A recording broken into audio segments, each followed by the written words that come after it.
Thank you very much for being here today for our Fellows Seminar series, in which Dr. Atul Kumar is going to discuss belligerent but below the threshold of war, China's military strategy in the near seas. So this is a very important aspect of Chinese strategy. There is an aspect of this strategy also on the land, which we have seen in 2020 in Eastern Ladakh. But we see another feature of this strategy in China's near seas, in the South China Sea in particular, but also in the East Sea and the seas of Taiwan. So Dr. Atul Kumar will be speaking on this subject. And we have two discussants. We have Vice Admiral Srikhande, Sudarshan Srikhande, who has been in the naval intelligence before his retirement. And we have Sana Hashmi, who is a research scholar at the International Institute for International Affairs in Taiwan. So I think we'll start now. And how much time do you think would be ideal?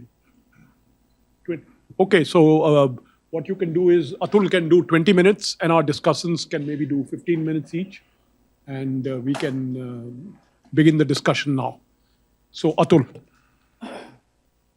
So the idea for this paper basically started after the last year's mega naval exercises which Chinese Navy took all around Taiwan. So there was a lot of discussion happening on the Chinese military discourse that whether China was going to invade Taiwan. And a lot of these dates were being thrown around, 2027, 2035.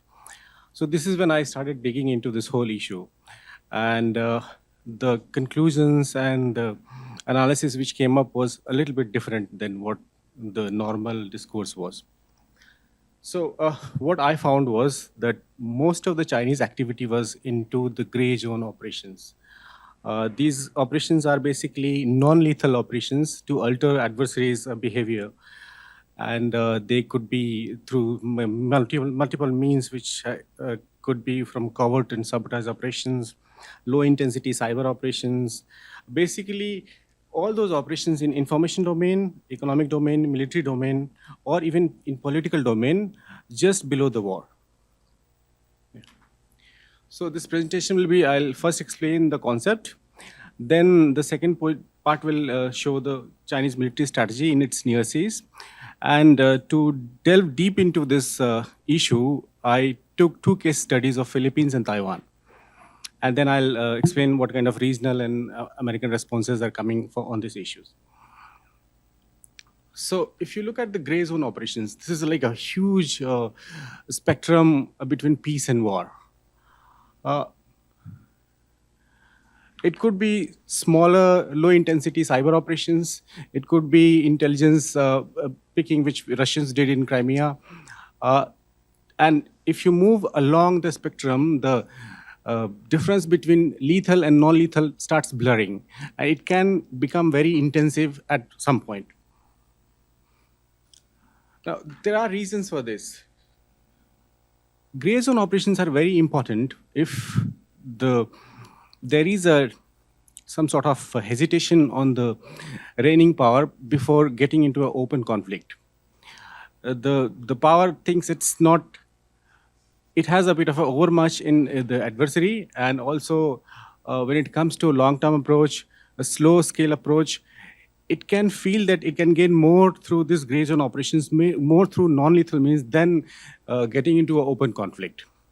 These are flexible, these are controllable, and also the escalation and de-escalation can be controlled whenever they want. So that's one reason. Now, when it comes to gray zone operations, there are 4 or 5 key methods which can be followed. One is below the threshold operations. The second is fait accompli actions. Salami slicing activities are other. Hostile cyber operations are other. And there are also multiple smaller methods which can be adopted. But what I found out that adopting gray zone operations to describe China's entire activity in its near seas what was a little bit overbearing.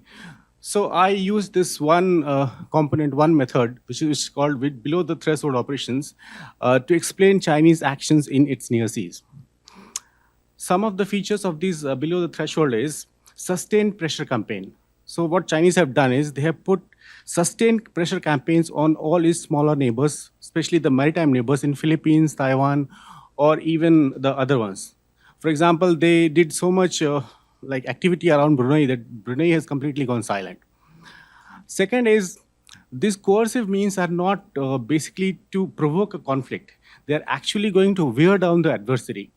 And the intention of the Chinese government is to show so much power, to flaunt so much power, that the adversary thinks that getting into a conflict is basically useless. I mean, they don't have any chance to stand up before Chinese.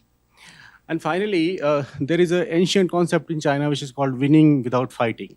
So this BTT ops are very, very much into that subduing adversary without open conflict. Now, when I talk about China's maritime strategy, this picture is a little bit of representative of what Chinese think. So somewhere near Malaysia, somewhere on the bottom near Malaysia, there is a shoal called James Shoal. On the southern side, that James Shoal is considered by Chinese as the southernmost limit of their territory. And in Chinese schools, especially in Chinese discourse, it is taught that the Chinese territory begins from James Shoal.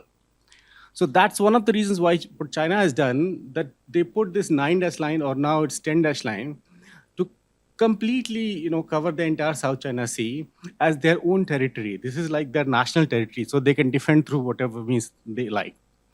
Now, if you look at the picture, there are three corners which are very important. On the top left corner is Parasil Islands, which some of they had already captured. Some they captured from Vietnam in 1970s. On the downside, these are Spratly Islands, which they started capturing from 1994 onwards, and they have built a lot of military bases and naval bases on them. And then in 2012, on the top right corner, there is a shoal called Scarborough Shoal. In 2012, they captured the Scarborough Shoal. So they have triangulated the entire South China Sea to completely capture it. And gradually, bit by bit, they have succeeded in whatever they want to do here. The second strategy is, whenever it comes to Chinese maritime behavior, they believe that East China Sea, Taiwan Strait, and South China Sea are basically interrelated maritime theaters. So action in one area can have effects over other areas as well. So whenever they build a strategy, it's basically a coherent strategy throughout these seas for a better approach. And finally, this picture has been so many times discussed in Chinese discourse. These are two island chains, which Chinese believe that they are basically like chains around Chinese aspirations. The first island chain starts from the Yonaguni Islands in Japan, covers Taiwan, and goes around Malaysia and Vietnam. And the second island chain goes through Guam and the outer Western Pacific areas. So these islands, the first island chain is very crucial for China because they have to get into Western Pacific through these islands. So what the cruciality of Taiwan is also because it is crucial part of naval territory where Americans are kind of dominant. And China wants to capture this territory to somehow push the Americans further towards second chain of islands. So when it comes to, when you look at this picture, this picture, there are multiple stakeholders when it comes to China's near seas. One is Malaysia, Indonesia, Brunei, Taiwan, Philippines, Japan, Vietnam, and also the American presence in the region. Now, there is a distinct division between these countries. When you look at Malaysia, Indonesia, and Brunei, they have mostly followed a political approach. Malaysia, at least for the last few years, has completely gone silent. Even politically also, the current premier, Anwar Ibrahim, is hardly protesting anymore. Indonesia did make some noise when the previous president was there, but right now when Prabowo has come, it has gone silent. The discourse is mostly in political domain. The military is completely silent. Brunei has completely, they don't have capabilities and also they don't have intention to challenge Chinese. So what is left is basically four countries in this region: Taiwan, Philippines, Japan, and Vietnam. Now, even Vietnam, after losing Paracel Islands, has become very less confrontational. So whatever capture they have in South China Sea, they are trying to develop infrastructure on those islands and trying to save whatever they have.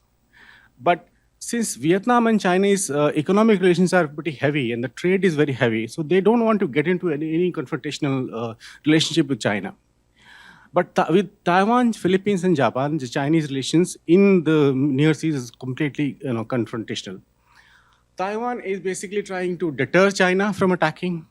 Philippines has adopted all sort of methods, confrontational, even legal. They have gone to UNCLOS. They won the case in 2016, and last year onwards, they have been threatening to go to UNCLOS again. And Japan has also been trying to, take this confrontational approach to stop Chinese incursions in its naval territories. But for this paper purposes, I only looked at Philippines and Taiwan. Now, one of the targets for these gray zone operations or the below the threshold operations is to influence the leadership, to make them come to the negotiating table, to avoid these leadership getting into external relations with the external powers, for example, US or Japan or India. So they have tried umpteen number of methods to impress these leaderships. But the problem is smaller states are far more territorial, far more stronger in their independent approach. So the more Chinese try their this bullying behavior or the confrontational behavior, the more these states are getting further away from Chinese clutches. Now, if you look at Philippines, these three presidents have been at forefront of China-Philippine clashes. So, yeah, see, this picture is Mischief Reef. This is almost like 100 kilometers from Philippines. In 1994, there was a typhoon which came. So for almost a month, Filipino Coast Guard and Filipino forces were not patrolling this area. So this reef, China built smaller buildings, claiming that the fishermen were basically getting shelter during rains and typhoons. But Philippines protested. And this went on for almost 5 years, but China refused to vacate this island, this Mischief Reef. So in 1999, what Philippines did was one of the Coast Guard cutters, BRP Sierra Madre, they deliberately rammed it on the second Thomas Shoal, and that ship has stayed there since 1999. Now, China consider this as encroachment, but the Mischief Reef it doesn't consider that encroachment. And since 1999, there has been umpteen number of claims from Chinese side that Philippines should tow this ship out of second Thomas Shoal because this is like encroachment on Chinese and international territory. But what Philippines has done is they have deployed a bunch of Marines on this ship. And gradually over the years, they have strengthened their presence there. They have also brought a lot of construction material and built this ship. So Chinese were hoping that eventually the ship will wither away and float out of the territory, but it has stayed there, and the presence has become even stronger.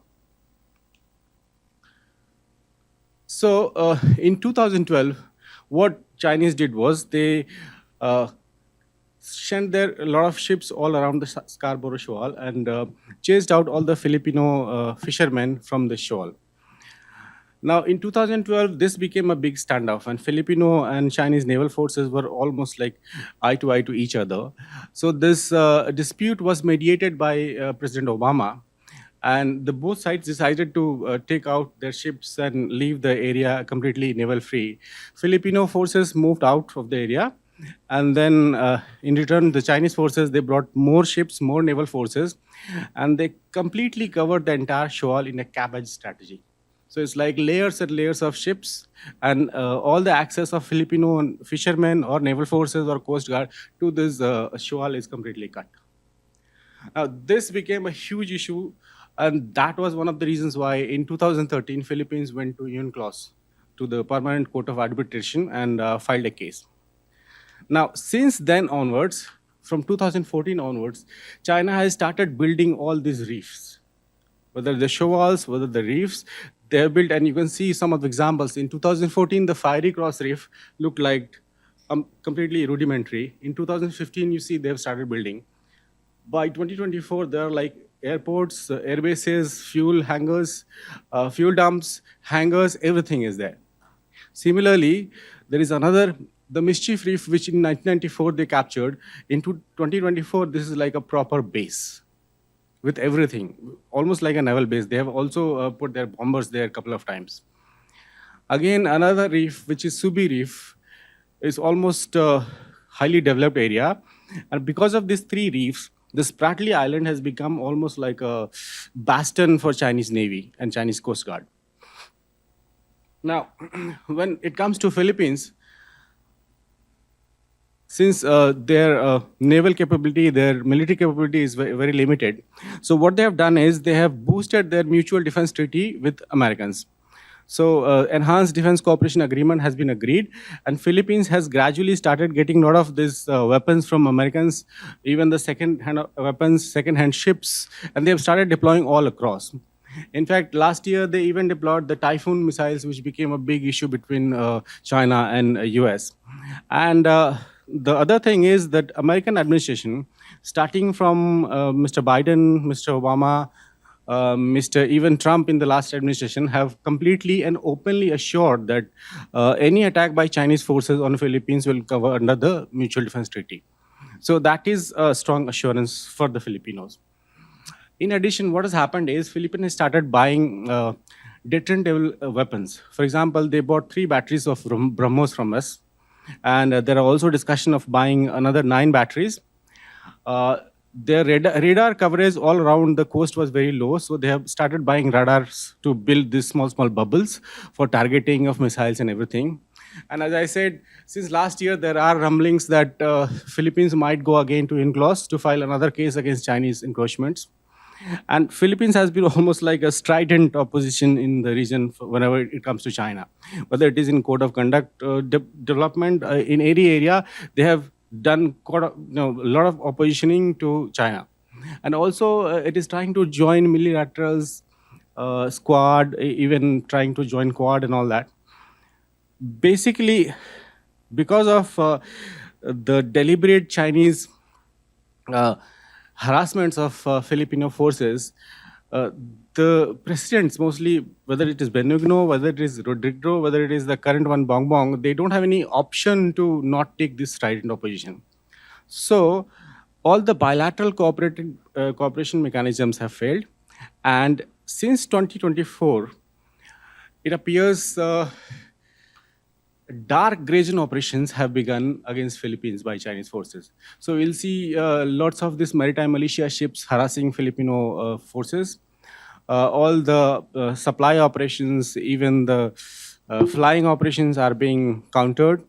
And most of these are being done by naval militia. They are already badged, and it's like they're paid by the state. And the clashes are also happening. I mean, the ramming of ships, fight between all these Coast Guard personnel, militia personnel. And if you can look at the pictures, I mean, the swarming of navies is enormous. So the situation is quite complicated when it comes to China and Philippines relations in the South China Sea. Now, the second case study is with China and Taiwan. So if you look at the relationship between China and Taiwan, the first issue, which they call Third Taiwan Crisis, which happened in 95-96 when Mr. Lee Teng-hui was the president. In 1995, China tried to fire missiles all around Taiwan. And that became a huge issue because the stock market crashed. And suddenly, all over the place, I mean, all over the region, there was the fears that China was going to attack Taiwan. So what the American government did was send 2 aircraft carriers right in the Taiwan Strait. That was taken as a humiliating experience for the Chinese, especially by the Chinese Navy. So from 1995 to 2025, in last 30 years, Chinese Navy has done huge amount of inductions of weapons, ships, naval missiles and everything. And as of today, Chinese Navy is the largest navy in the world. Now, the relationship has gone through ups and downs when it comes to China and Taiwan. And when Li Tinghui left with the Chen Shui-bian also, because he was from DPP, the relationship was not that good. But his successor, Ma Ying-jeou, he came in probably before 2015. Where is it going? Yeah. So during Ma Ying-jeou, because he was from Kuomintang Party, the ancient party of Taiwan, the relationship between China and Taiwan was good. In 2015, they two met and they had cooperative relationship. But gradually, when it became clear by end of 2015 that the lady president was going to become the next president of Taiwan, the Chinese naval incursions and Chinese naval exercises started growing up. And if you look at this table, you see before 2015, there are very rare occurrences of these naval exercises and the Coast Guard exercises happening. But since March 2015 onwards, the air ops, the naval ops have started increasing. And entire duration of the president, till 2022, they were happening twice or thrice a year. Still okay. But in 2022, August 2022, Nancy Pelosi, the US speaker, she decided to visit Taiwan. And then it became a big challenge for Chinese because they said by the visit of US speaker, the kind of equivalence was being given to China and Taiwan was being considered as a nation state. So a lot of heavy discourse was followed in China. And since then, if you look, from August 2022, the naval exercises and the harassment exercises have become completely, almost like happening every 2 to 3 months. 2023, there were like 4 or 5 exercises. In 2024, umpteen number of exercises. And the intensity has gone really heavy. And since last year, when President Lai Ching-te became the president of Taiwan, it has gotten into a next level of harassment. Because somehow it appears that China completely does not like President Lai Ching-te. Lai Ching-te gave a lot of statements when he was premier, and he has been seen as one of the strident, independence workers. He has himself said that he is one of the primary workers for Taiwanese independence. So Xi Jinping or the Chinese system does not like him at all. And that has led to a lot of exercises happening. Even in this year, if you look, these are exercises which are happening. The green is from 2022. It is very rare, happening on the Taiwan's northern side, on the southwest side. The yellow is from 2023. It's quite intense. From 2024 onwards, it's massive exercise happening in the Taiwan's east and southwest. Similarly, when it comes to air operations, you see the Chinese aircraft have started circumambulating entire Taiwan. And there used to be a median line between Taiwan and China.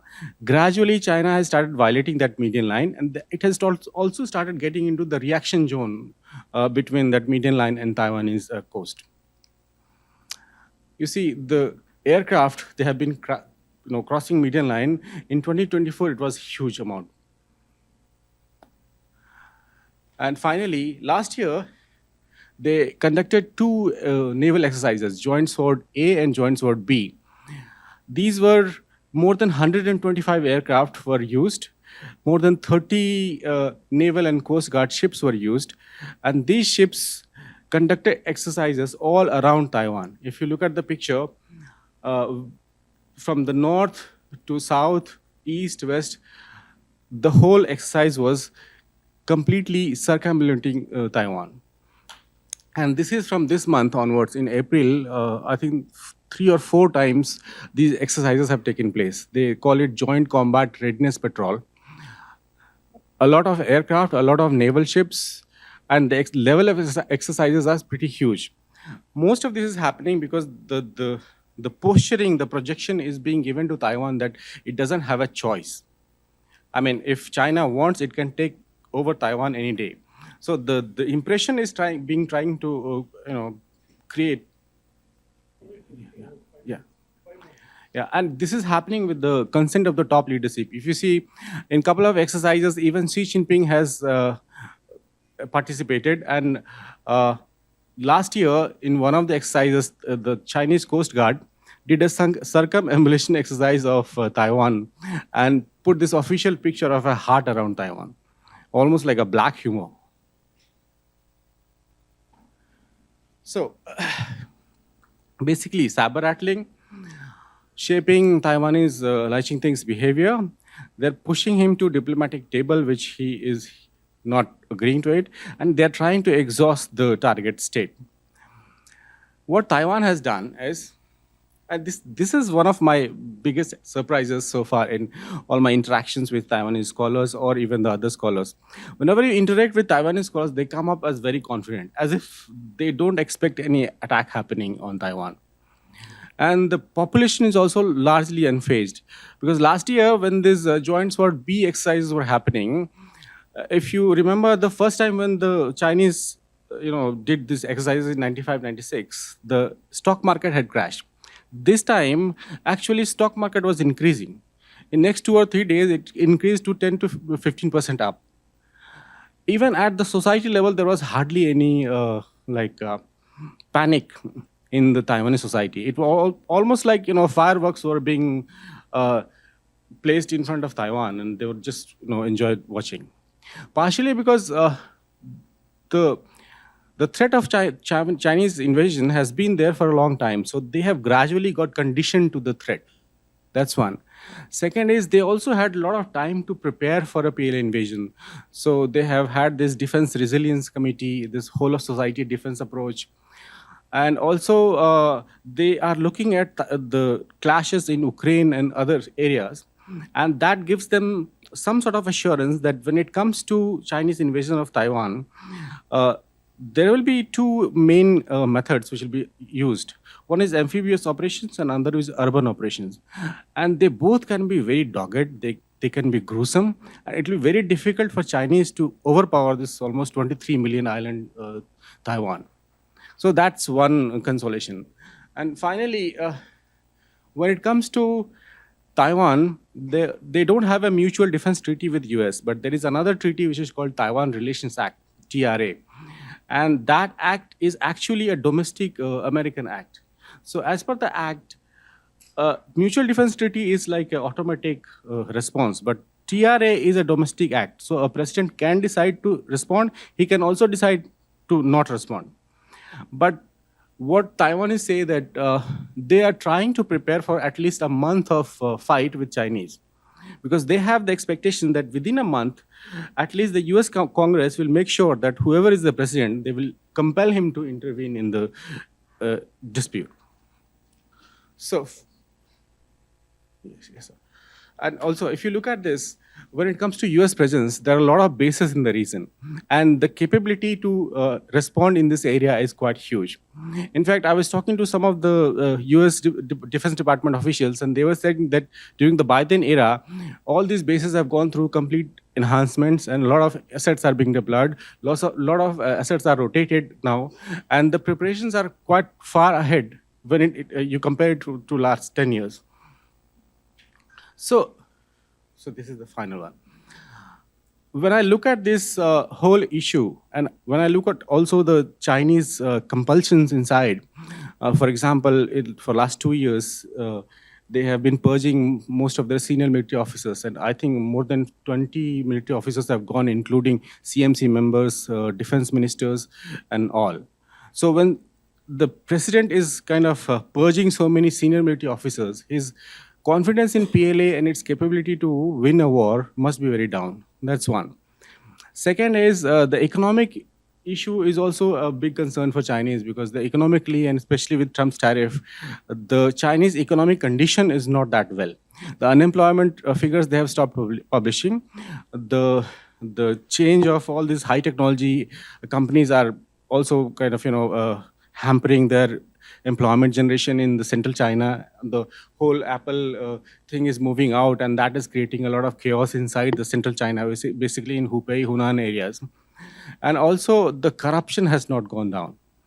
So when you look at the Chinese internal situation and when you look at the regional complications, somehow I have a hunch that a Chinese invasion to Taiwan is not happening very soon. And somehow I get a little bit of solace from this, because in 2023, she met Biden, and there a lot of these dates were being thrown around, 2027 and 2035. And he was basically, irritated. He said, I never said anyone that I'm going to invade in 27 or 35. Or if anybody is planning, he didn't tell it to me. So that's. Thanks. Thank you. I think Atul has given us a very comprehensive picture of the Chinese strategy, and as we noted, this is below the threshold, but there's always the possibility. You see that just where the threshold lies, modern technology is one aspect of it, or where the threshold also shifts. I mean, say right now, if you look at the current US-China negotiations over tariffs, you can be sure that has political consequences, you see. And the Chinese will be noting that, meaning the US-China relationship becomes more even. The Chinese will have a disincentive, to do anything with regard to Taiwan. So what we'll do now is I will request Vice Admiral Srikhande to make his remarks, maybe 10 minutes, 15 minutes. So Vice Admiral. Thank you, Dr. Joshi. It's great to be here. Thank you, ORF, for the invitation to participate in this wonderful subject. And I might just clarify that I retired as a Rear Admiral, Dr. Joshi. So coming to the presentation made, I might have, as we go along, a few sort of points of minor difference. But essentially, I think we need to, I would like to suggest a different perspective on gray zone warfare or gray zone operations. First, to say that it is as old as warfare itself. There is, really speaking, nothing new about gray zone warfare except the coinage of this phrase gray zone warfare, and that's relatively recent, maybe not more than 10-15 years old. And most examples that are given on gray zone operations come from the standard sort of American analysis of gray zone operations as something that bad guys do against sort of Western interest. But I would like to suggest here that gray zone operations are very much part of the gap between two wars, which is peace. And within that, you're right in saying, showing sort of the many shades of gray, and that's where it happens. And I would like to suggest here that we should not think that gray zone is only for the bad guys, who, however we define the bad guys. Gray zone is something that is an option available to all, and indeed India has exercised that option, as have others against India, as Dr. Joshi mentioned. The other aspect is that you're right. You said that there could be lethal use of force within gray zone also, and that has happened even in the Western Pacific from time to time. It is because of accidents, etc., but they could be flashpoints. So I would suggest that we not think of gray zone with the standard sort of terminology of the little green men, as the Soviet occupation of Crimea was called in 2014 in a below the threshold of war, or what is being now called for the Chinese maritime militia, which is the little blue men. Because I think in its own way, everybody can use the measures that can be there within gray zone warfare. And like you pointed out, gray zone warfare is a very useful thing, because it is better to get one's objectives in the gray zone, short of large scale conflict or a declared or a very obvious conflict, and without going to war. The danger, I suppose, in a twist of Sun Tzu, is let's say in Pakistan's case, one is of course uh, winning without fighting, but in Pakistan's case, very often even in the gray zone against India, it has been fighting without winning, and that's the way it sort of continues. And so outcomes are not never certain. The other aspect I would like to suggest here is that uh, for both Taiwan and Philippines currently, uh, the situation is grim, but it is certainly more grim for Taiwan. One of the issues you might like to study further is that short of an invasion itself, because I don't think I sort of agree with you that an invasion would not be a great idea from China's perspective, because a scorched earth policy within Taiwan is not going to help China if a denuded and a impoverished Taiwan is theirs to take. I do not doubt for a moment that they may be able to take Taiwan in military operations. It might take a lot of casualties. It might impose a lot of casualties. We do not know how other countries might come to Taiwan's assistance or not. But from Taiwan's perspective, I think one of the problems that they are probably, from what I can make out, is the deep level of uncertainty about what China is doing. And you're right that in the initial months, or maybe even initial year and a half of the Ukraine war, Taiwan had a morale boost because of what the Ukrainians were doing in sort of standing up to a much larger country, much with armed forces of a much higher capability. But what is worrying them now is how easy it has been for some to sort of you know wash their hands off Ukraine also, and they are seeing this now in two ways. First, one I think we don't sometimes think adequately about it. At least I think so. I may be wrong on that. Is the way the Taiwanese are looking at the U.S.-China trade negotiations that are going on in Geneva. Uh, they are intensely worried because at one stage it seemed as if now the U.S. had put pressure on China in a way that might have, of course, both the good and bad for Taiwan itself, because those tariffs could have hurt Taiwan also. But now they are finding that US seems to be caving in to pressure, economic pressure or counter pressures from China, and the sheer sort of haphazardness of the way the tariffs were announced and imposed. US is backing down. The other aspect is, I think, as far as I know, the mutual defense pact between Philippines and the US does not have anything equivalent of Article 5 of NATO. It says that an attack on the other will be viewed with concern, which and I may be corrected on this, but it could mean nothing at all. Not to say that Article 5 of NATO is also etched in stone, with NATO itself uh, looking a bit um fragile right now. So, with Japan, on the other hand, there is such a commitment. With Taiwan, also, you're right that there is no such commitment, and that is another area which worries.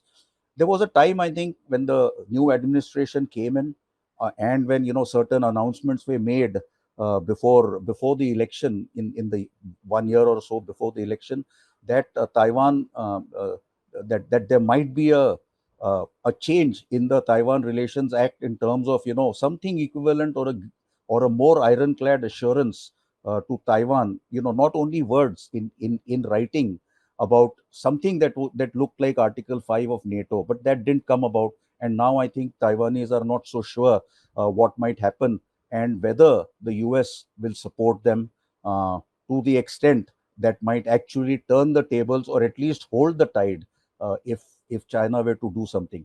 But China, I think, has great leverage in terms of a blockade, or short of blockade, just to call it quarantine, because in the laws of armed conflict, a blockade means there's a condition of war that is existing. So you cannot declare a blockade. So like in 1962, they might also declare quarantine, and that means they might examine a lot of ships. And here is where I think all the pressure that you highlighted, that the Chinese have put around Taiwan, in terms of the sheer number of ships they can track, the sheer number of small vessels of every description that they can deploy, the number of aircraft sorties, the number of missile firings, the number of exercises, all I think have in some ways exhausted Taiwan, but also at the same time would have, certainly tired Chinese forces themselves. But they have the size and the capacity and perhaps the urge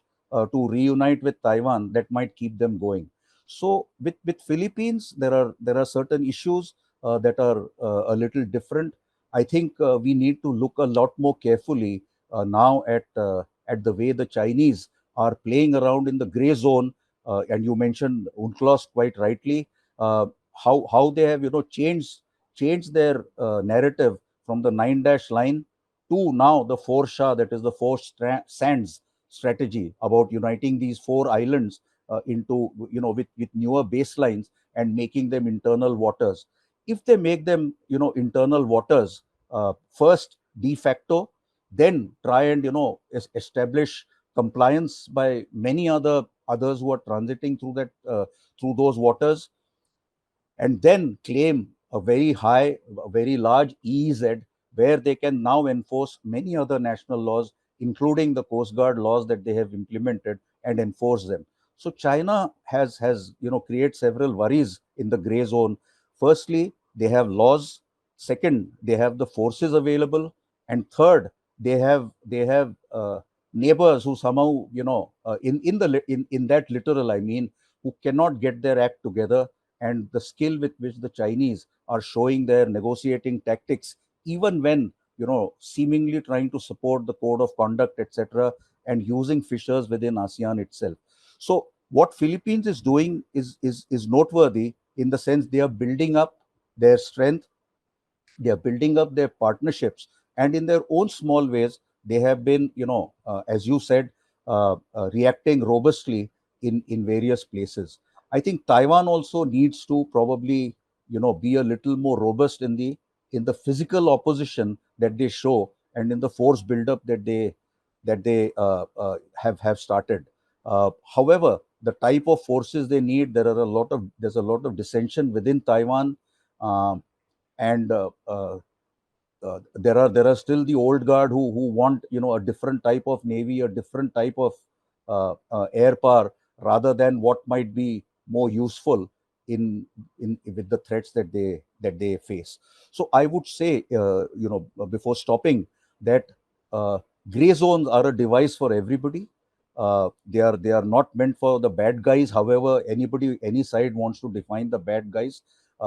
We as India, of course, are the good guys always, and gray zone is very much an option. We've used that in 1971 also, within then East Pakistan, um, to in a variety way of ways, but uh, others will also keep using that, and I don't mind the new term being used, but I don't think we should mistake a new term for an old practice and an old measure, short of more open conflict itself.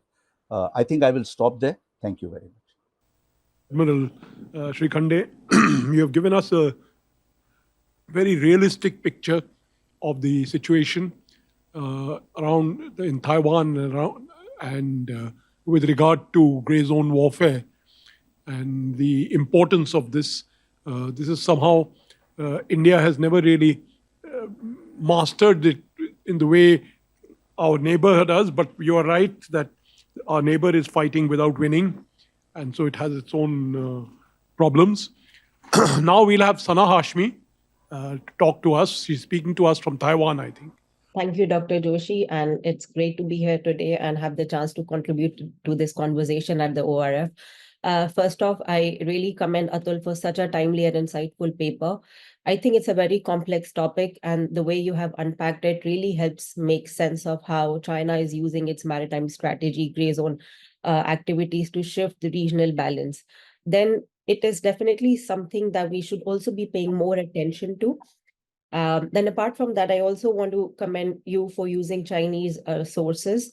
I think we generally tend to look at more Western sources when we specifically write on China and Chinese military strategy. So I believe it is very important for us Asian scholars to also refer to the regional sources, to talk to officials, to talk to people on the ground, so that we have more informed view on the subject. And that is absolutely one of the strengths of your paper.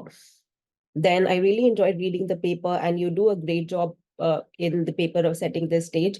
I do have some disagreement with your argument, and I agree with some of the points that were made by Rear Admiral Shrikande. But then, the challenge, but I do commend you for how you portrayed a very different aspect of Chinese military strategy. And the challenge China poses in the maritime domain isn't just about one big move or military confrontation or about winning without fighting.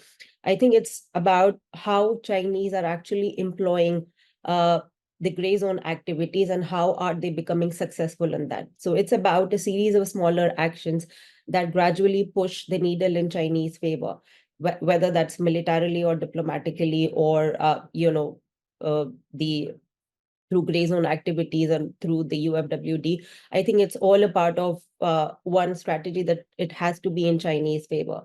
And what makes this so interesting and concerning at the same time is that it happens below the radar without triggering full-blown conflict. And that's exactly what makes it so effective, and specifically in the South China Sea. I would disagree with your analysis on Taiwan, but I would come to that a little later.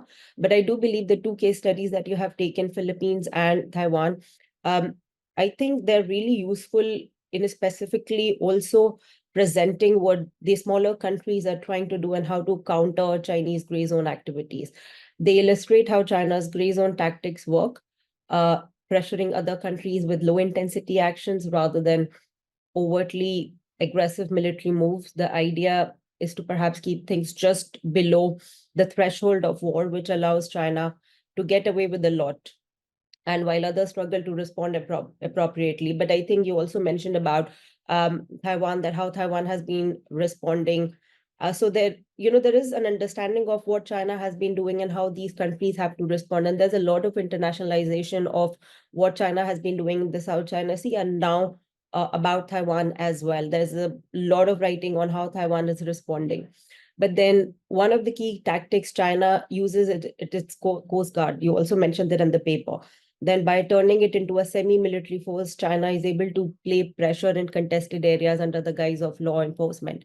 And I think that gives China more leeway to act without triggering a direct military response from other nations. However, as your paper also points out, this strategy isn't without limitations. And if China keeps pushing without following through, it risks undermining its credibility, which of course it doesn't care about. But then, of course, we have seen with respect to Pakistan how there has been so much disinformation about the credibility of its military equipment that Pakistan has been using, as in it's a totally different game altogether on the Chinese news platform. So now we are already starting to see signs of pushback from smaller countries. So I think there is this a campaign of disinformation, gray zone activities, everything. So I do believe that specifically Philippines and Taiwan are such good examples of seeing what these countries are doing and how they are responding to it. And I think this is where we could also learn from Taiwan and Philippines. And then these smaller states are also responding by building their own defense capabilities, of even though they're asymmetric as of now, and strengthening partnership alliances with countries such as Japan, US, Australia. And US is just not one country that these countries are relying on. If you look at it as in specifically with in Taiwan's case, there's a lot of interaction engagement that is going on to counter Chinese gray zone activities in the region. And of course, Japan and other countries are also being a victim of such activities. But Taiwan is absolutely a great example of this. Over the years, we have seen China using different tactics to try and exert pressure on Taiwan. And Taiwan's response has become more and more impressive now. And the resilience shown by Taiwan, whether in its defense planning, its stability, or its partnership with the countries in the region and beyond, it shows that these gray zone tactics have limits. There is a lot of internationalization of that. The public calm, as you already mentioned, in the face of military drills and Chinese rhetoric, is a reminder that resilience is just not about military might, but also about strategic planning and societal cohesion. And, the whole of society, resilience is something that we keep talking about in Taiwan. And I think it all primarily started with the drills after Pelosi's visit. And then that was my first ever time when I was in Taiwan, and I saw that there was essentially a blockade in the Taiwan Strait. I was a little panicky, but when I saw people being so normal, as in they weren't even talking about it, people were going about their lives normally. So I think that was something that I noticed, that it's a part of their daily life, it's a part of their routine, so it doesn't really impact them as much. This is a threat that they have been living under for decades. So even when the drills happen, it's life just goes on. No one is really scared. But I do believe the situation is changing in terms of how the government is responding and what the government is thinking. But of course, when we talk about the people, it's a totally different thing altogether. But China does face significant challenges on the internal front as well. And I think we have to also talk about it when we talk about gray zone activities. The economic slowdown, internal corruption, military issues, the purges. It also means that China cannot afford to escalate things too quickly, and especially when the cost could be too high. So I don't think that it's just about waging a war. It's also about what's happening at the domestic level. And as much as the gray zone strategy is about asserting control abroad, it's also about maintaining internal stability. And this dynamic is important because if internal challenges become too much, China might find it difficult to maintain this level of coercion. So I think there needs to be some balance. And this is where the internal dilemma, internal challenges come into play. And then beyond Taiwan, Chinese maritime coercion is also pushing neighboring countries to improve their defenses and cooperate more closely. Even though, as you mentioned in your paper, that how some of the claimant countries are also being silent. And this is one of the reasons why, of course, ASEAN, we have seen for decades that there is no unity within ASEAN with respect to South China Sea, with respect to China. But silently, there is definitely this idea that they have to face the Chinese. So I think the idea is just to improve their defenses and how to tackle China as a cohesive unit, even though they haven't been able to achieve that yet. And countries like the Philippines, Vietnam, Malaysia are definitely strengthening their Coast Guard, expanding their militaries, and engaging in joint exercises with countries such as US, Japan, and India. And take the Balikatan exercise, for example. They have become not just about the military training, but also about sending a strong signal to China that regional countries are ready to perhaps stand together if it becomes worse. Either no one wants a war in the Indo-Pacific. No one wants a war where Southeast Asian countries, the ASEAN region, is becoming a theater. So these shifts in regional security are also very important to consider. And of course, there's still a lot of frustration, as I mentioned, about ASEAN's processes. A COC hasn't been signed yet. It's been 2 decades. And there is no accountability for China. There is no responsibility that ASEAN is taking to make China held accountable. So countries are becoming less reliant on traditional multilateral frameworks and instead are seeking out more flexible ad hoc security arrangements. And I do believe that it's a big change when we talk about responding to the Chinese threat, specifically in the maritime domain, because I think this is where the next war is going to happen vis-a-vis China. But one that also highlights how urgent these threats are and how quickly the regional security architecture is evolving. So the bottom line here is that Chinese gray zone strategy works only as long as there is no resistance, as there is no serious resistance. But now we are seeing more resistance, whether through stronger defenses or partnership. And that's a critical shift in the regional dynamics, I would say. It's not that China can't still exert pressure, but the environment is changing, and that's something we need to keep an eye on.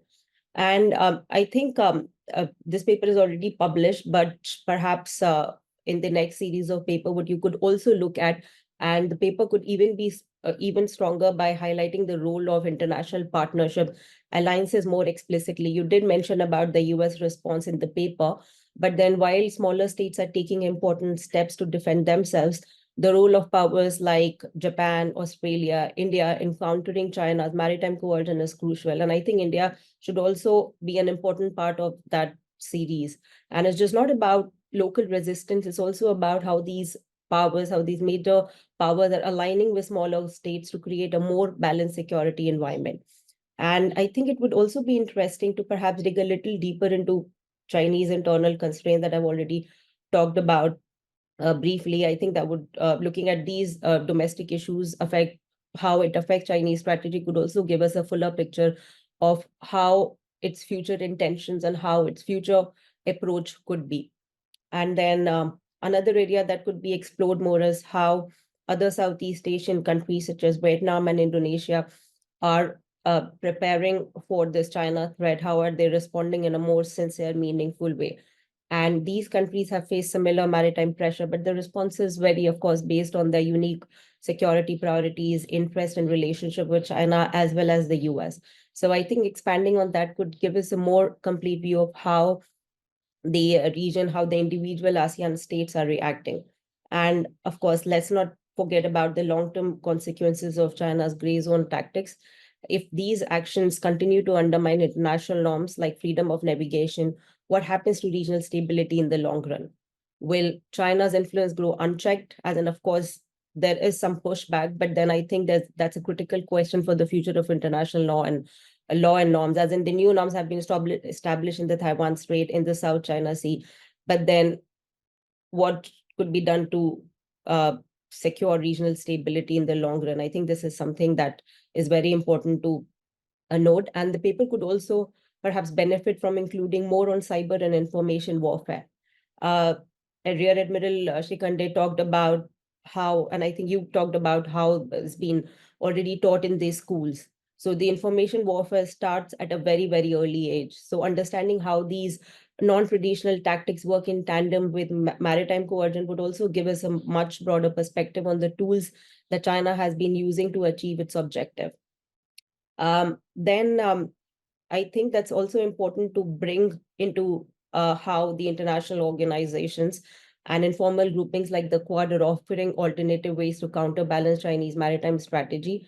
And I think it would be interesting to perhaps explore how these counter narratives are developing and how they could shift the balance in the future. Then I also mentioned about how I disagree with some of the points. I do broadly agree with the paper's assertion that it is not in China's interest to launch a direct conflict in the South China Sea or the East China Sea, and its current approach of coercion, incremental advances, and maritime pressure has served its objective as of now without inviting direct confrontation. So, of course, this idea that war is not going to happen and gray zone activities are something that China is going to continue. But when we talk about the Taiwan Strait, I believe it's a totally different ballgame altogether right now. While Chinese activities, they may still fall under the broad umbrella of deterrence, of just military intimidating these countries, they're increasingly geared towards a much larger ambition, achieving maritime supremacy and crucially preventing the loss of Taiwan. South China Sea is still a strategic interest for China, but Taiwan is a core interest. It's now about the legitimacy of Xi Jinping, is about the legitimacy of the party.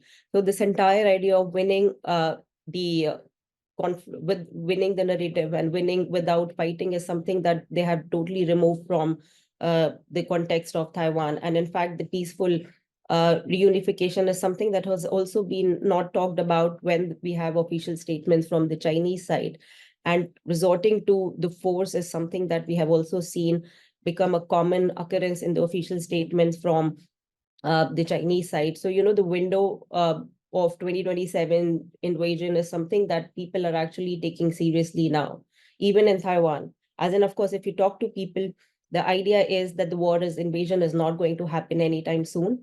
But there is some level of panic among people, and primarily because the narrative is that Lai is there, and Lai is a pro-independence politician, and he is someone who is considered as provoking China.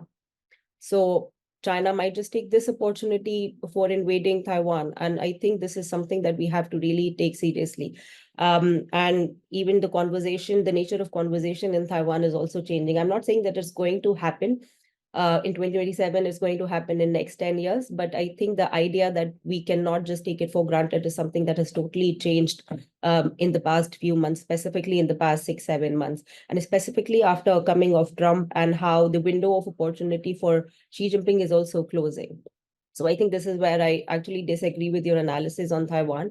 But in the South China Sea, I would agree that gray zone tactics have proven effective, and China has built control and presence through a slow, calculated campaign.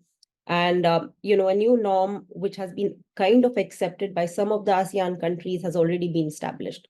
But with Taiwan, that same playbook is evolving into something more assertive posture. So I think it's totally different from how you have projected in your paper. And the new normal across the South China Sea, Taiwan Strait, of course, it does involve heightened military intimidation, zone activities. I would say the approach might be similar, but the outcome might totally be very different. And the objective that Xi Jinping wants to get out of it, I think it's totally different in both the cases, in Taiwan Strait as well as the South China Sea. So in conclusion, I would say the paper absolutely adds an important layer to our understanding of China's growing role in the Indo-Pacific, specifically how it wants to achieve maritime supremacy. And its focus on gray zone tactic is a timely contribution. And it does lay the groundwork for future research on how smaller nations are navigating China's coercion in the maritime domain. So the strategy of acting just below the threshold of war is subtle, but it is still potent. And it is something that we'll need to keep in mind as the situation develops. So I think your paper is absolutely a valuable contribution to the existing literature. Thank you so much. Invaluable perspective from Taiwan, and also the notion of looking at the internationalization, the international aspects of the Taiwanese strategy. Definitely India is very much part of it. And I wish we also had someone from the Philippines, but we don't. But except Binya there herself. But she does different papers. She doesn't do strategic studies specific, but it would have been useful, but that's a larger subject, maybe, not just Philippines, but also Japan, comes into the picture, which often gets ignored because the same tactics and strategy are followed in the case of Japan also. Now what we'll do is we have about half an hour in which we can discuss this with the audience here. So I welcome questions. I'm Vinesh Sharma. I'm working as an analyst. So my basic question is that we are finding that as far as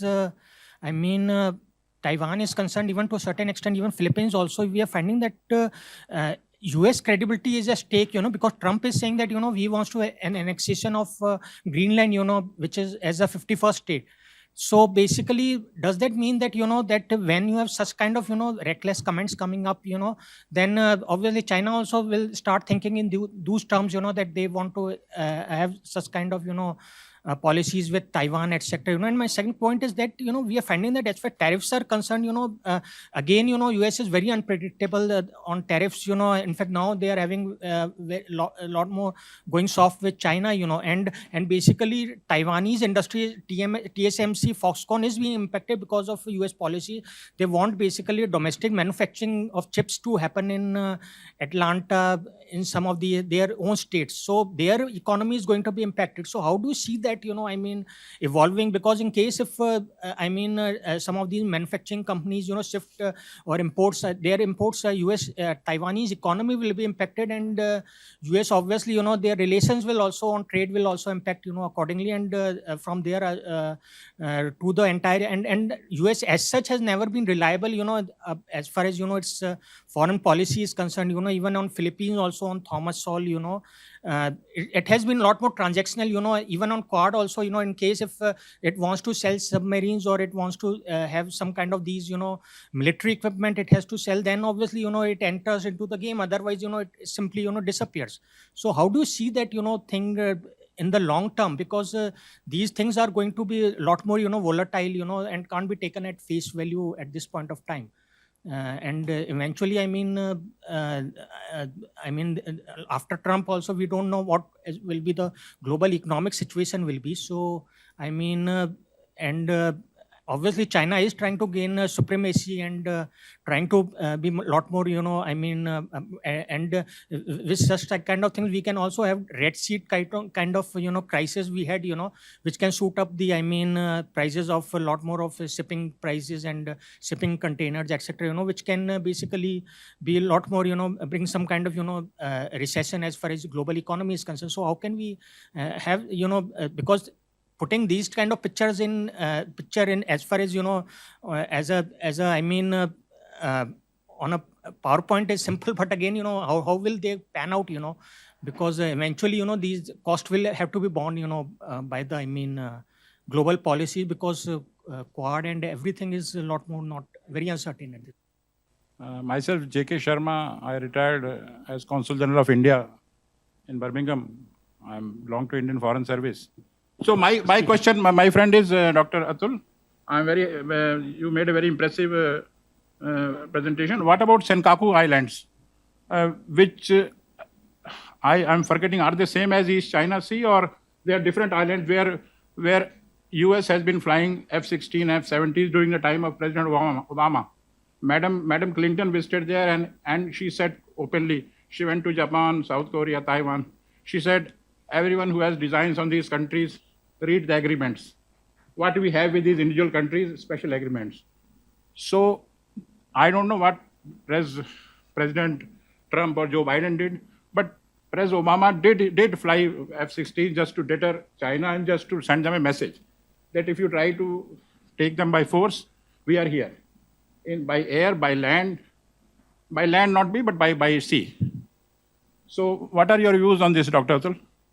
Adva, I'm an intern here and also I'm doing my PhD in JNU. So my question is related to Philippines and UN close. So of course the hard power is there, the military strength is there, and the Philippines and other countries are doing in that respect. So my question is, if like what is the sort of deterrence value, if any, was there with the UN close judgment? Was there any sort of that? Also, how can other states use this as a method to sort of deter China? So, if you can shed the light on this. The first question, obviously, half of the answer you have already given. We had the Director of National Intelligence for US in our Raisina here a month ago, and she said a very important statement. She said that US first does not mean US alone. So if Mr. Trump is saying all these statements and he's projecting a very different picture, but that does not mean that America will completely do away with the alliance structure. These alliance structures are very strong, whether it is NATO, whether it is with Japan and Korea, and there are a lot of forces deployed and a huge amount of naval assets are deployed. They can't be wished away in one night, okay? And obviously Mr. Trump is there for only 4 years. He's not there for next 40 years. So if there is too much move towards one side, the other president, next one, will definitely bring the balance back together. So that we can be sure on that. Same with the Taiwanese kind of defense. Yes, I mean, Mr. Trump has given some statements, controversial statements on Taiwan's defense. But that does not mean that he, deeply believes in that. And that does not mean that that represents the entire US defense system. In fact, even Taiwan has been negotiating, and a lot of this back channel diplomacy has been going on. And it appears the toughest tariff negotiations are only happening between US and China. With the rest, there are reports that a lot of negotiations are in the final stages. So we'll see whatever he does. Eventually, the policies will be clear, because this is pretty, a small time has passed.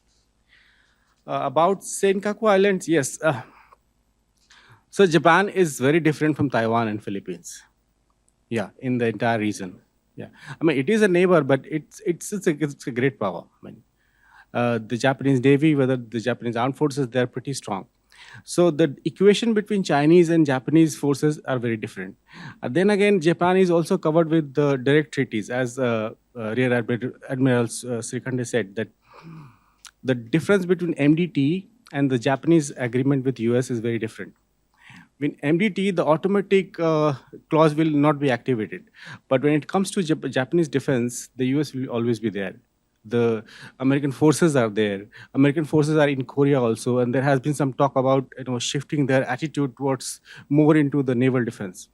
So I'm sure the intensity of operations may increase, but it'll always be incremental. It'll be kind of salami slicing. They will keep getting closer and closer to Senkaku, but that does not mean that it'll blow out in some major proportion. And finally, about Philippines, the deterrence value is the face loss. I mean, one of the major problems what Chinese face is international humiliation is a strict no-no for the Chinese system. So what UNCLOS and the PCA, that decision in 2016 did, was internationally made China lose face. The entire 9-dash line became an illegal concept. And that was a pretty big setback for them, regionally, internationally, and also to smaller neighbors. And that judgment also gave the smaller states a kind of tool to use against China when it comes to their bilateral disputes. So if Philippines decides to go again, this will be a huge kind of red flag for Chinese. Jai Hind everyone. I am Praveen Kumar from University of Delhi. Sir, my question to you is that as we have discussed about the matters of the South China Sea disputes, and also it has been discussed about the interference of the US government and its military power. So why not Indian government and its military power should establish a military base with the collaboration or with the partnership of these countries like Vietnam, Taiwan, and Philippines, and etc., and should provide them a deal that 50% of the petroleum products would be ours, and remaining the 50% of the petroleum products would be yours. And also India should take a radical move by providing them with the BrahMos missile. And this is the best time that India can prove that it is the superpower in this world. And also, as when it comes to the maritime front, Indian Navy is far capable and far dominating. There is no doubt in that. So why not Indian government and its military power take action against this matter? Thank you. This is Vibhav Muskan from University of Delhi. My question is to Atul sir. The question basically revolves around the India's strategic calculus. Should India also adapt the elements of China's below threshold approach for its own Indian security in the Indian Ocean region? And also, does China's assertiveness in its near seas affect the India's maritime security and also affects the naval diplomacy in the Southeast Asia? Thank you. My name is it working right? Greetings everyone, my name is Saksham Dubey and I'm pursuing English Honours from Sri Venkateshwar College. The question I'm having is just adding on to these questions which Fellowmate has asked. We have seen this particular exploration project which is Videshi oil project nearby the coast of Vietnam from India, right? And as far as green zone activities is concerned, we have also seen in LOC, like in Ladakh and Siachen, not in Siachen actually, Galwan and Arunachal Pradesh as well. So as far as these two things are concerned, so should India also make a such strategy as far as these grey zone and as far as these exploration project is concerned? Do we really need it? Good afternoon, I am Colonel Vidur, research fellow at the ORF. I have got two questions. One is to Ms. Sana, directly, specifically to you, that is there a worry in Taiwan that whatever rhetoric Mr. Trump is doing, so there may be a situation that whether Taiwan is left to fend for itself in a China-Taiwan scenario. And the second is with respect to, that question is basically to Admiral Srikhande and even Sana can butt in. This is with respect to, I'll say, the role of these smaller countries in Southeast Asia. If you see the way Europe has done, that they have got, for economic purposes, they have got the EU, and when there is a requirement of the military aspects come, they have got the NATO. So, the ASEAN countries, I think in last 30 odd years, they have shied away from talking about the military aspects. because of the internal differences there. And China is quite happy with it because if you see the China's relation, whether in terms of security aspects or even in the economic domain, China preferred to be on one-on-one relation with the countries rather than dealing with the alliances or with the unions of countries, I'll say. And that's what they are doing with the ASEANs. Now, if you see the size of any of the countries in East Asia, none can match China. So basically what I want to say that is there a case for having a East Asian NATO sort of things rather than completely relying on the US or the outside powers for their security requirements. Thank you. Commodore Ranjit Rai from also formerly Naval Intelligence. I'll just make 3 points. One is gray zone has been explained to you. It's in the Mahabharata also. Ashwamedha Mrityu. This wonderful chap from me asked you, India cannot do gray zone because we are a democracy. It will not be easy. Galwan was total gray zone. South China Sea, creep is gray zone. So I'll just tell you, please understand, I've been to China many times. I've been with Dr. Joshi at a conference even in Saint-Tropez, was it? He's published an article of mine when he was a thing called Wakey. So please understand China. And please, you've done a wonderful job. China moves very slowly, but very long term. So when they started the Navy, they had these chains, first line, this finished, it's gone. Now they have a closed sea strategy and an open sea strategy. So I'll clear that for you, that these chains are gone. They have clear weapons, they have clear everything, and I'm very happy with Sindoor. They'll begin to respect the Indian Navy today. We had, I think, 90 BrahMos missiles where we were. 90 BrahMos, and BrahMos has not failed once. So they know the power. Another only point I'll come to is to understand China. The 1960s, they have a very long term. We do demonetization overnight. Who thought about it? COVID, next morning, throw him. China is very clever. I've been 8 times, 9 times. I respect them. To go from our economy to $20 trillion has not been easy. So you must take everything on Taiwan. Taiwan, they are in no hurry. They are in no hurry. If India was there, like he says, President Trump said, take this. They are not like that. 2027, they will get Taiwan. They are wanting to see America go down. I have no doubt about it. America cannot. In fact, I hope you read yesterday, Social Security, President Trump has said, we may have to rethink. Tariffs, they are rethinking. Everything, medical, they are rethinking. Obamacare, they are rethinking. So the nation is probably going to go a little down. The distance to America is very far away. And you must realize with Japan, they have a mutual defense treaty. They have to, and therefore they can station troops. With Taiwan, there is no treaty. They will assist them in defense. So they cannot put troops on Taiwan. The day they put troops on Taiwan, China will reverse. So please think of it as long term. To understand 1962, because I'm that age, I saw it, I mean, a little bit of it, that they came to Tezpur. If they had come to Tezpur, you should have understood what they want. We didn't. Long story. Today, External Affairs Minister Jaishankar has forgotten about excitation.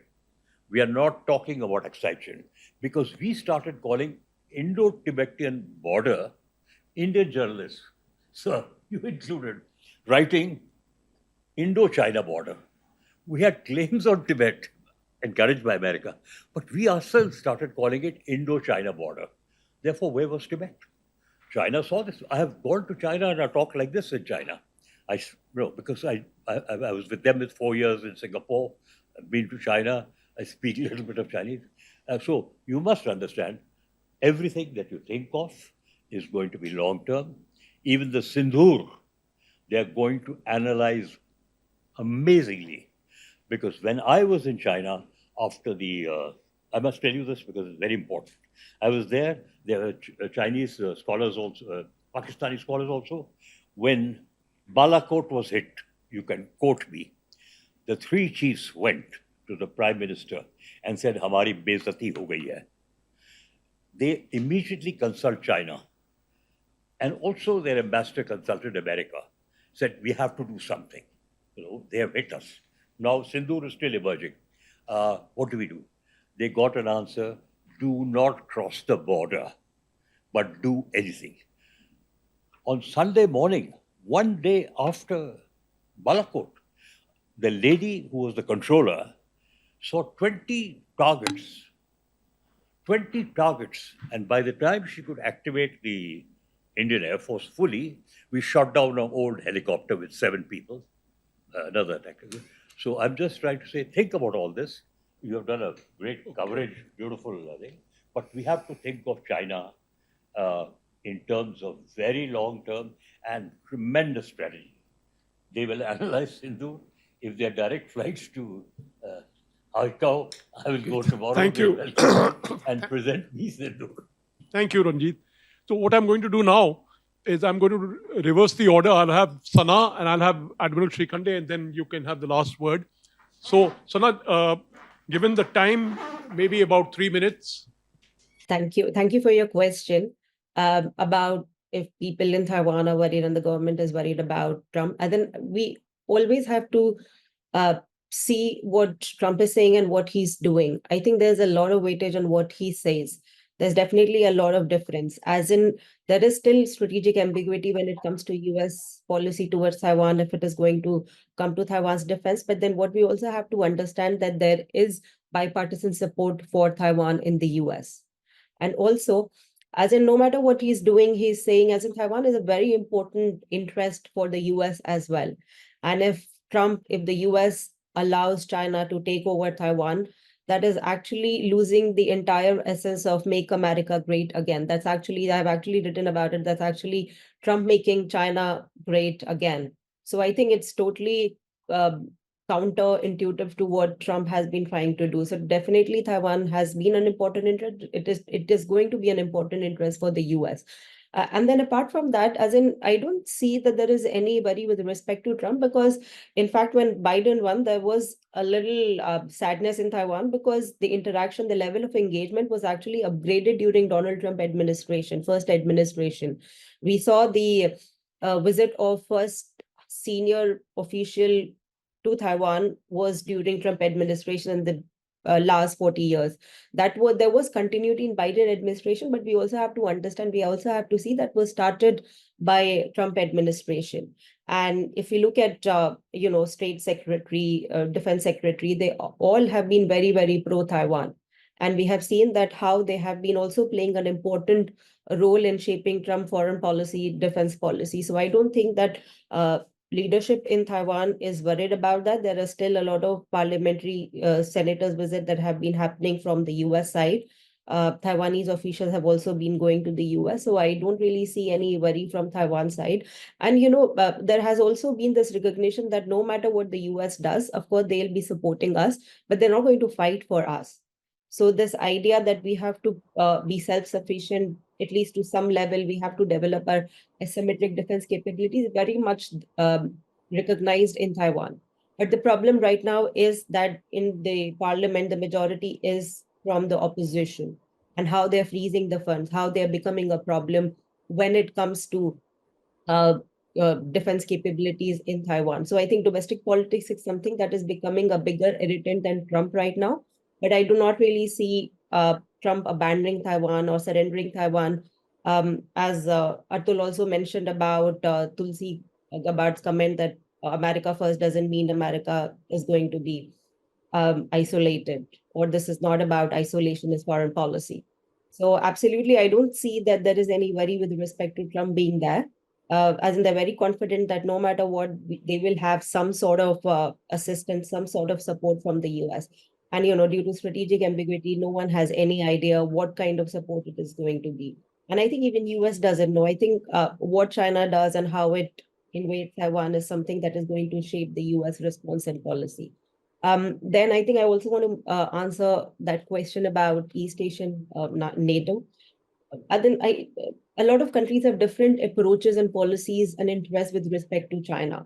And I think the consensus is that no country, specifically in this part of the region, wants to form a coalition against China. And there is already East Asia Summit, there are already institutions, there are already groupings that are focused on security. I think when we talk about smaller states in the region, Indo-Pacific, the idea is to perhaps include China, to deter China, but all-out war is something that perhaps they do not really foresee them doing. And I also want to talk about, briefly touch upon I think a student asked a question about why India is not establishing military bases. As in, India has been doing a lot with respect to strengthening its own military capabilities, but also maritime cooperation is something that we have been seeing. As in, India was the first country perhaps to come up with joint statement with Malaysia and Indonesia, maritime cooperation. So India has been also conducting a lot of maritime exercising with countries in the region. But, establishing bases is just not about India. It's also about these countries and their interest and their relationship with China. We also have to keep that in mind. India is not a revisionist power. India is a status quo power. So I think this is something, when we talk about taking such bold moves, we also have to see what is India's policy. And India's policy is just to protect its interest, safeguard its territory, and nothing beyond that. And then I don't see India as anti-China. India is just trying to protect its interests. So I think when we talk about suggesting what the Indian government should do, we have to be a little realistic and practical. Thank you. Thank you. Firstly, for Dr. Atul Kumar, all the very best for further explorations you do, carrying this paper and various other themes further. So I look forward to further output from you with great pleasure and with a lot of learning within it for me. On the ASEAN thing, just from what Dr. Hashmi was mentioning, a little more to it is that ASEAN will find it difficult because firstly, it is a grouping that began, to proceed gingerly around a lot of issues, and to really look at easier trade between that bloc.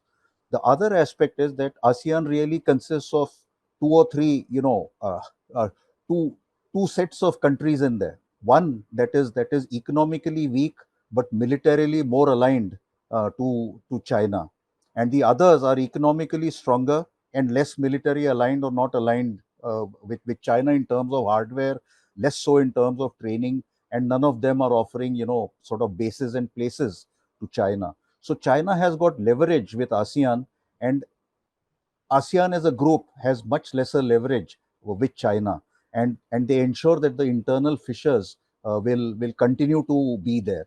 The other aspect is that they have the ASEAN defense ministers meetings every year. They also have the ADMM plus. It's also, the reality is that it's a talk shop, which actually doesn't talk about a lot of things, and talks about some very very safe themes. So unless that is going to change, and I don't see that changing, perhaps from ASEAN's point of view, there is no need to change that. They can also, keep kicking the can down the road, except that the foot that steps on the can from time to time and kicks it in one direction or the other is Beijing's foot. And that is something that ASEAN knows, but they cannot do much about it. I would also like to mention, because this keeps coming up very often, is that this aspect of losing face as a uniquely Chinese or a predominantly Chinese or even Oriental characteristic is perhaps a bit faulty, because losing face in diplomacy, in statecraft, is a universal phenomenon. There are various ways of doing that. I agree that the Chinese language has specific terms for it, but I would argue that so does India. In Hindi we call naak kat gai, comes from Ramayana and Kaikai. So losing face in statecraft is something that happens from time to time to all countries. People may feel bad about it, they retaliate against it or something. Because why I'm trying to bring this out is that if losing face is such a Chinese vulnerability, how come there are not too many examples of people having taken advantage of this vulnerability and made them lose more face? So that is that is something that we need to sort of think about. So I don't think we should put too fine a point on it, but I've written about it coincidentally for ORF itself several years ago on some of these Chinese aspects. So that is something to think about. In terms of places and bases, I agree with what Dr. Hashmi was saying. Is that firstly, you have to be invited. Second, that the moment you do that, you land up into various other problems and needlessly attract attention and create internal domestic problems for various countries, which might permit us to have a base. So yes, we have adequate reach. We have a lot of maritime partnerships. We have, as she rightly said, taken the initiative in many of the maritime partnerships, to which others have come and created separate and new initiatives. So there are a lot of issues, a lot of such plans going on, and I think Indian maritime engagement and India's maritime support, especially now through the Quad, is something that is gathering steam, and it should help all of them together while giving India more weightage within the Indo-Pacific and along the ASEAN issue. And here is somewhere where I think Indonesia matters a lot, and we also need to think of newer ways, deeper ways to engage with Taiwan itself, as we are doing with Philippines. How that is to come, there are issues there. I agree with that, but those are I think worth exploring also. Thank you very much. Atul, you have the last word. A lot of aspects has been cleared by both speakers. I'll just add this. Look, it's not only maritime partnerships, we are also selling a lot of weapons to these countries. For example, we have sold a lot of BrahMos missiles to Philippines. We are in the final round of doing that with Vietnam, and we also had discussions with Indonesia. Not only that, we have opened a lot of line of credit to Vietnam to buy smaller naval craft, air defense weapons, and a lot of these things. So gradually what is happening is that this entire region is also coming up as a big arms market for us. And since the arms industry in India is growing pretty fast and with the quality is also good, so I have a hunch that eventually our role in the arms rearmament of the entire East Asia and also the Southeast Asia is going to be pretty big. That's it. I think we are at the end of this Fellows Seminar. We have really looked at this subject with great depth. And as I said, I wish we had the time that we could have covered Japan and Philippines, but I think the nuances, our speakers have brought out the nuances of the difference between, and I think you've spoken about the differences in the fact that Japan is a major power. It has the most powerful navy in the region next to the United States. So as far as India is concerned, I think we are right now quite busy looking after our own region. I don't think we have the capacity to go elsewhere. Our defense budget has been declining in the last 3 years, so relative to our GDP. So our ambitions are not that high. Our ambitions relate to really the Indian Ocean and the self-protection. As you can see, we also have major security challenges. When we have a hostile neighbor right out here, we can't go around fishing in the South China Sea. That will be but I'm just saying that we, unlike many other nations, we actually have real live challenges in our own neighborhood. In 2020, we had East Ladakh problem. In 2025, we have had the Pahalgam issue. So right now, our forces are very busy with the real challenges, not just future challenges, but real challenges, existing challenges. So, but in any case, it's important to study what Dr. Atul Kumar has brought out of the region, because there, as I said, there are similarities in strategy. There are similarities in strategy.